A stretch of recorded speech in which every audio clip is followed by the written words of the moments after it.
Oi, pessoal, eu sou a jornalista Fernanda Zaffari, esse é meu canal no YouTube e hoje nós vamos falar do que todo mundo está falando, né? Deu a louca no mundo do futebol.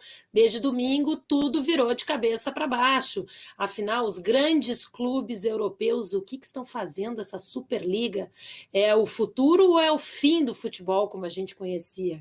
Mas antes, não se esquece, se inscreve aqui no canal, compartilha esse vídeo e eu vou falar com um super especialista. Ele já morou aqui em Londres, é um jornalista esportivo, mestre em jornalismo esportivo, sabe tudo de futebol e outros esportes. Agora ele mora no Brasil.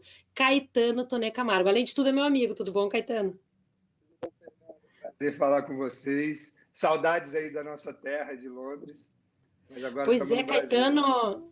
Pois é, eu quero te perguntar, porque é o seguinte, você sempre foi meu grande consultor e sabe tudo de futebol. Afinal, o que aconteceu? Se falava nos bastidores, né? Já houve rumores dessa tentativa de uma nova liga, mas desse jeito, agora hoje está se falando que os contratos estão assinados, dinheiro para ser depositado. O que aconteceu? Me explica. Bom, falava muito da criação, da possível criação da Superliga, né? É uma coisa que até é uma situação complexa a gente falar grandes, né? Mas os mais ricos clubes da Europa, Uhum. eles falavam nisso numa forma de pressionar a UEFA por melhores contratos.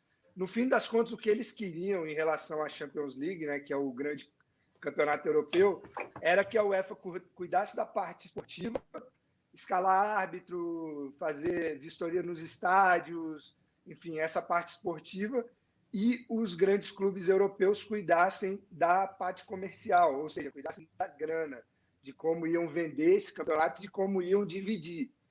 E isso a UEFA aceitou, né? Não chegou a esse ponto de, como é hoje no Brasil, como é na própria Premier League, dos clubes tomarem conta da, da relação comercial. E essa ameaça que vinha vindo desses clubes mais ricos acabou tomando forma no domingo. Tem muita coisa por trás, mas o básico é grana. Os clubes estão interessados em mais dinheiro, em uma fatia maior do bolo, em uma coisa mais rentável, e assim Agora, iniciaram essa Superliga. você já tocou num ponto importante, Caetano, que é quando falou assim, os maiores times, ou os grandes times, ou os mais ricos, porque uma das coisas que está pegando mal aqui, entre várias leituras, é essa coisa assim, daqui a pouco te chama, né, te denomina Superliga, tu diz, nós somos os melhores, o resto é o resto. E isso, para quem é apaixonado pelo esporte, pelo futebol, e com uma tradição aqui na Inglaterra, está pegando muito mal, né? Até separei aqui atrás camisetas de times que já ganharam a Champions League, são campeões europeus como o Benfica, o Olympique e o próprio Aston Villa aí, o time do Príncipe William aí na Inglaterra. E, obviamente, principalmente o Aston Villa nem foi cogitado para ir para uma Superliga dessa. E assim, os times portugueses parece que não aceitaram nem sentar para conversar. O Porto acabou dando uma declaração ontem dizendo que nem quis sentar para conversar. O Bayern de Munique também ficou fora disso. São clubes com muita história, né? Então tem que separar isso, os clubes que têm história e os clubes que têm dinheiro. Realmente, por exemplo, o Chelsea, o Arsenal, o Tottenham e o Manchester City têm muito dinheiro. O Arsenal também é um time com história, enfim. Mas principalmente Tottenham e Manchester City, eles não têm um desempenho esportivo assim nos últimos tempos para se considerarem gigantes europeus, por exemplo. O que pega aí é a grana. E depois você tem assim, né, desses 6 times, a gente está falando dos ingleses, né, dos 6 times, só um tem propriedade de um fundo britânico, né, os outros 5 são de bilionários estrangeiros, de sheiks, do russo, do Abramovich, então isso também está sendo falado muito dessa não ligação, será que entende desse esporte ou não? Você acha que isso tem relação também? Quando o cara é de fora e não tem uma relação afetiva, de fato, ele enxerga como um negócio. E futebol é um negócio. A gente não pode negar, e assim, também a gente vai falar disso mais para frente, mas não tem santo na história. A gente não está aqui para dizer que a UEFA quer proteger os clubes pequenos, enfim. Futebol é negócio, então, mas eu acho que sem ter essa ligação afetiva, fica mais fácil para o cara olhar como negócio. Talvez seja isso que na Inglaterra estão criticando muito.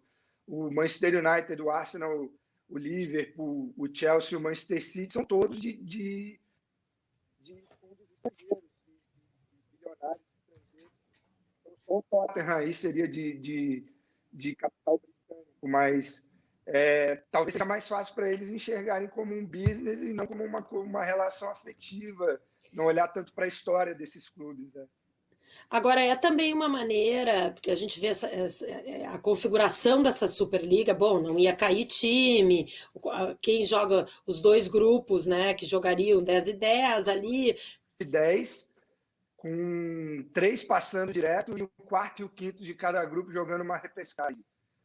Assim, fazendo uma. Claro que eu não sou tão conhecedora como você, mas é assim, um modelo NBA do basquete americano, um pouco importando para o futebol. E aí eu já te pergunto: o futebol é um esporte diferente, isso não funcionaria ou é só uma questão de cultura esportiva? Os dois, assim, a comparação com a NBA, com os esportes americanos, ela é inevitável quando você tem esse lance de não rebaixar, de você ter quase que umas franquias. Não dá para chamar de franquia, porque no futebol essa questão de franquia só existe realmente nos Estados Unidos, na MLS.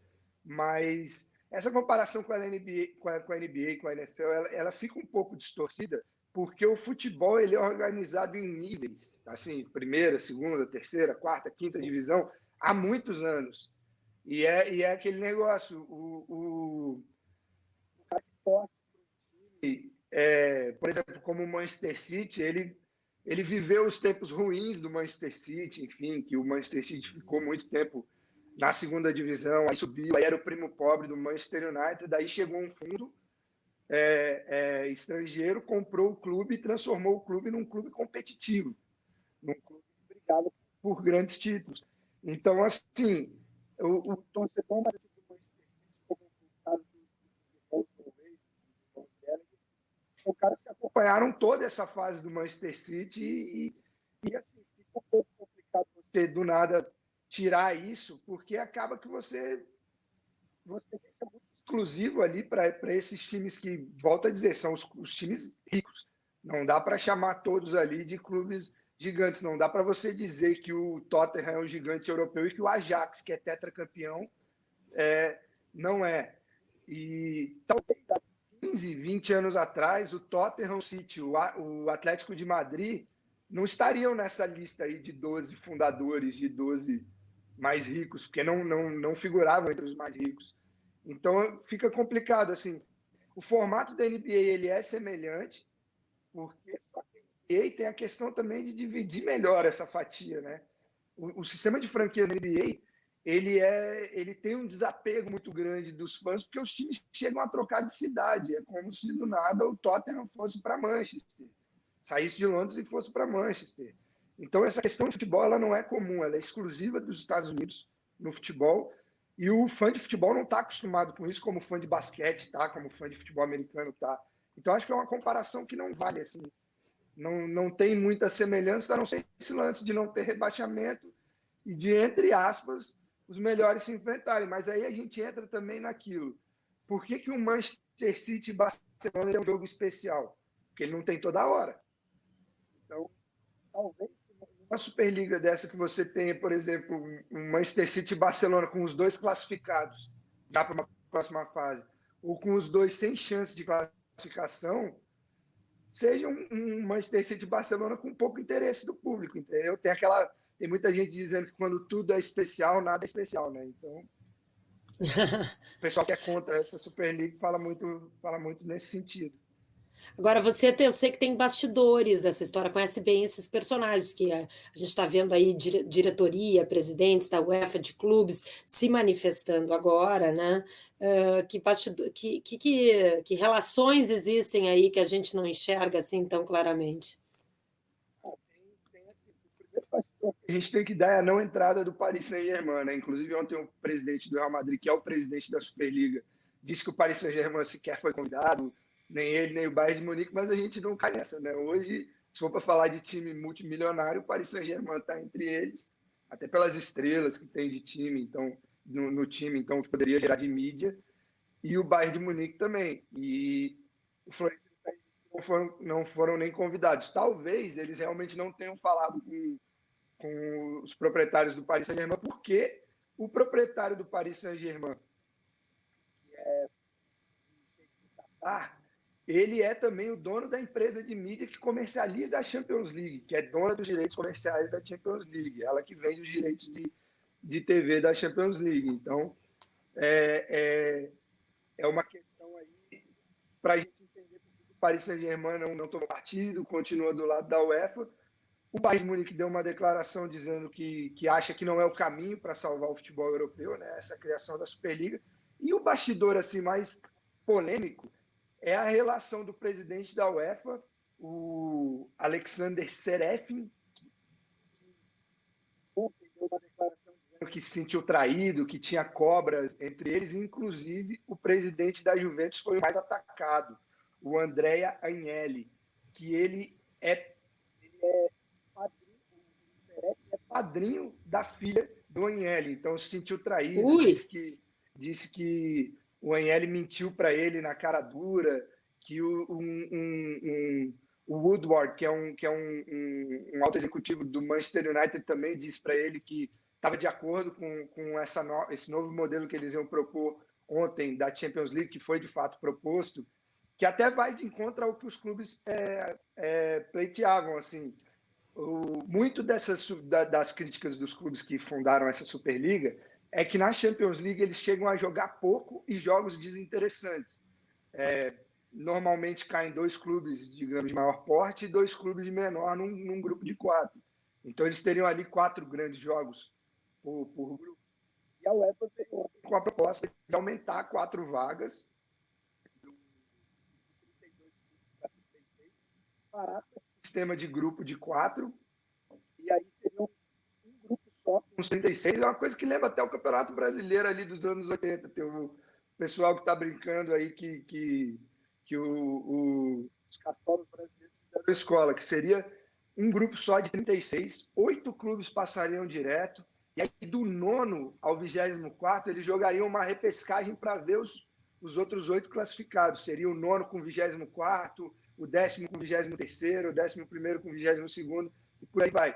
Então, a UEFA já apresentou uma ideia ontem que buscava esses interesses de ter mais jogos. Os jogos, assim, seriam 10 jogos, né, na primeira rodada, cada clube jogaria 10 jogos, aí seria 5 jogos contra clubes melhores ranqueados, ou seja, esses grandes jogos aí, dos clubes de melhor nível, outros 3 jogos com os clubes dizendo assim, da prateleira 2, e os últimos 2 jogos contra clubes numa prateleira menor ainda.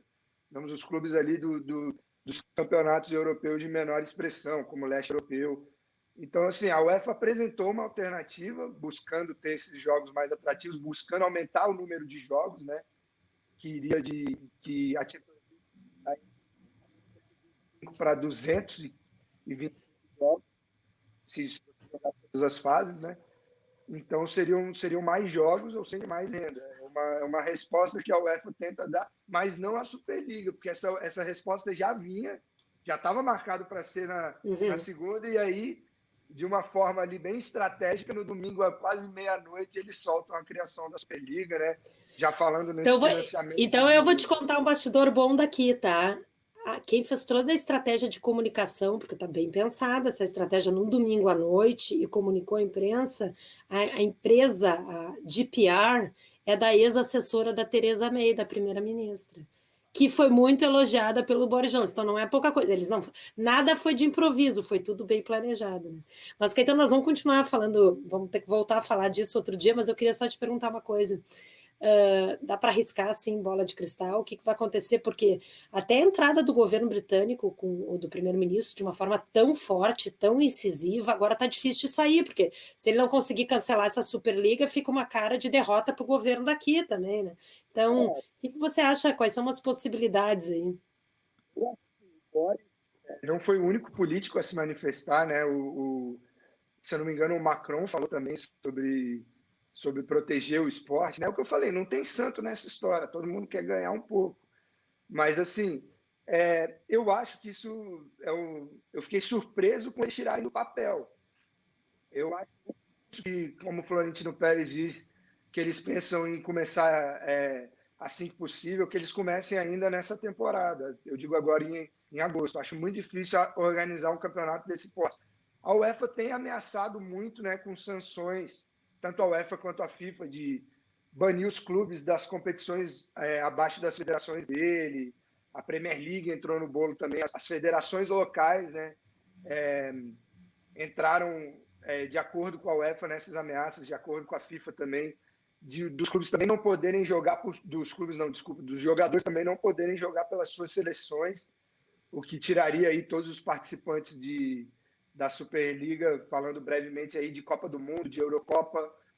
E a lei aí na Europa diz, assim, nos dá a entender, é que a UEFA e a FIFA não poderiam fazer isso. Não é que eles não poderiam, eles têm nos seus regulamentos mecanismos que dão essa possibilidade. Mas a jurisprudência que existe na Europa, se não me engano, já teve no atletismo, na patinação de velocidade e na natação, deu ganho de causa aos atletas que queriam disputar competições, vamos chamar assim, paralelas às federações oficiais, né, às federações locais. Então, eu acho que assim, essas ameaças existem, mas eu não sei se com a criação da Superliga, a UEFA chegando e falando, não joga a Eurocopa, a FIFA não joga a Copa do Mundo, se isso iria para frente, se o Tribunal de Justiça da União Europeia não daria ganho de causa aos clubes participantes e aos atletas. Eu ainda acredito que isso vai terminar com alguém cedendo ali. Porque, deixando claro que eu acho que é positivo a ideia dos clubes tomarem o controle das federações, como aconteceu na própria Premier League. O que eu acho que não é positivo é você deixar o bolo grande só para poucos. A gente tem aí exemplos de como a Premier League se tornou a liga mais competitiva do mundo, aumentando o bolo, ou seja, melhorando o produto, melhor esse produto. Por isso que a gente tem casos como a gente cobriu lá em 2016 do Leicester ser campeão inglês. O Milan não vai para a Champions há 7 anos. O Arsenal não vai para a Champions, acho que há pelo menos 4 anos. O Leicester termina na frente do Arsenal já tem um bom tempo. Hoje, 4 dos membros do chamado Big Six inglês estão fora da próxima Champions League. E aí esses times passariam a ter uma vaga garantida simplesmente pelo fato de serem ricos. Então, acho que ignora um pouco do mérito esportivo, e eu acho que isso nem os próprios fãs, né, acho que se revoltam por isso, porque, enfim, o futebol tem muito essa mística de ser o esporte em que o pior ganha do melhor com a maior frequência, porque se você vê no próprio basquete, a gente citou a NBA, são melhor de 7 jogos nos playoffs. Então é muito difícil, em 7 jogos, o pequeno ganhar 4. Agora, no futebol, um jogo ali, 2, o cara pode se ser melhor. Eu acho que vai acabar isso sendo como uma pressão mais firme deles em cima da UEFA. Mas eu acho que sem o Bayern de Munique, sem o Paris Saint-Germain, é muito difícil que essa Superliga seja uma possibilidade real. Porque, afinal, esses 12 grandes aí, esses 12 ricos, jogarem só os 12 ali e não conseguirem atrair os outros grandes, como os outros ricos, os outros times que têm as grandes estrelas, eu acho que fica difícil para eles. Vamos ver aí, tem muitos capítulos aí para se desenrolar. Eles estão batendo firme, né, de que não vão voltar atrás. O Florentino Pérez ontem disse que os contratos estão assinados, que voltar atrás. Vamos ver os próximos capítulos, mas é uma cisão assim que a gente não viu no futebol. Acho que na história do futebol não teve uma que cisão animou o similar. noticiário, como diria, de tédio não morreremos. Animou bem o noticiário, né? Animou a torcida, desacordou todo mundo para essa rodada. Acompanhado ontem, teve o jogo do Leeds United, que é um time muito tradicional da Inglaterra. É um time que até, se você for olhar em títulos ingleses, tem títulos mais recentes que o próprio Tottenham, né? O Leeds que ganhou ali em 92, 91, 92, se eu não me engano, a última temporada antes de ser criada a Premier League que a gente conhece hoje. E ele jogou contra o Liverpool ontem. Tem muita gente dizendo, o Klopp deu uma declaração meses atrás dizendo que seria contra essa Superliga. Não se manifestou, né, depois da criação, até porque, né, deve ter uma orientação ali de cima. Ontem ele elogiou a Champions League, mas ele ficou muito bravo porque no vestiário ontem o Leeds entrou com uma camiseta com o símbolo da Champions League e escrito embaixo "Earn it", né, mereça, e atrás que o futebol é para os fãs. E essa camiseta também foi deixada no vestiário do Liverpool, enfim, como uma opção dos jogadores do Liverpool utilizar.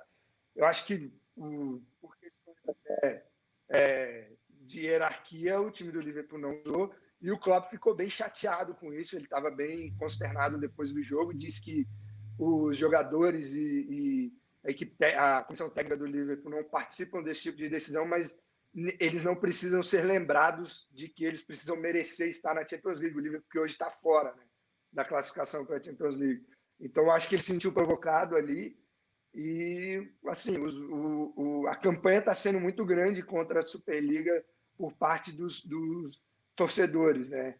Então, tem muita água para rolar ainda. Eu não acredito também que a UEFA vá, como está ameaçando, tirar os 3 times classificados para as semifinais da Champions League da atual edição. O PSG seria campeão por falta de concorrência ali, né? Tirar o Real Madrid, o Chelsea e o Manchester City, acho difícil, até porque tem contratos assinados, enfim, deve ter umas complicações jurídicas de fazer isso. Então, eu acho que a temporada vai terminar esse ano no futebol europeu e acho que as partes ainda vão sentar para conversar. Eu acho que não tem nada decidido. Eu acho que PSG, Bayern de Munique, os times alemães e os times franceses ficarem fora tem um peso.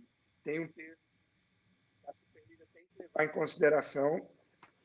Mas muita água ainda vai rolar. Eu acho que vai rolar muita pressão dos dois lados. Não duvido nem que possa rolar uma fusão, entendeu? Não duvido que eles possam se acertar, mudar, porque se a gente lembrar, a Champions League que a gente conhece hoje, ela está ameaça de uma criação de uma liga paralela, até com o Silvio Berlusconi na época encabeçando isso. Então, as ligas elas se mudam em base disso, né? Elas têm essa mutação histórica com base nisso, mas uma cisão de fato de uma criação, de sair da ameaça, a gente não tinha visto algo parecido no futebol, acho que na história. É um momento assim. Até com o JP Morgan já financiando aí. A liga, o dinheiro está pronto. Ontem alguns jornalistas disseram que essa nova proposta da UEFA já tem mais dinheiro do que o JP Morgan oferece para a Superliga. Seriam, acho que 7 bilhões de euros, só que para dividir entre mais gente, né? Não são só 15 clubes fundadores, mais 5 classificados, né, de funcionar essa classificação, mas muita ainda vai rolar porque o que está envolvido no fundo é grana. Os caras querem mais dinheiro, o futebol é negócio, mas o futebol também é um esporte que tem essa divisão por níveis há muito tempo, o torcedor está acostumado com isso, seria uma ruptura muito grande com a história assim, de clubes, de países, né, como a Holanda, que tem uma história tão rica no futebol, Portugal, que ficariam de fora, a Alemanha e a França, que no momento estão de fora dessa Superliga e não tem mais vagas assim para os times entrarem. E é uma coisa que está pegando muito mal, está soando como uma elitização, que até as pessoas estão brincando. Essa elitização ela existe. Se você olhar estatisticamente, em termos financeiros, ela existe. Só que o pessoal está brincando é que agora eles perderam a vergonha. Agora a elitização é na cara dura.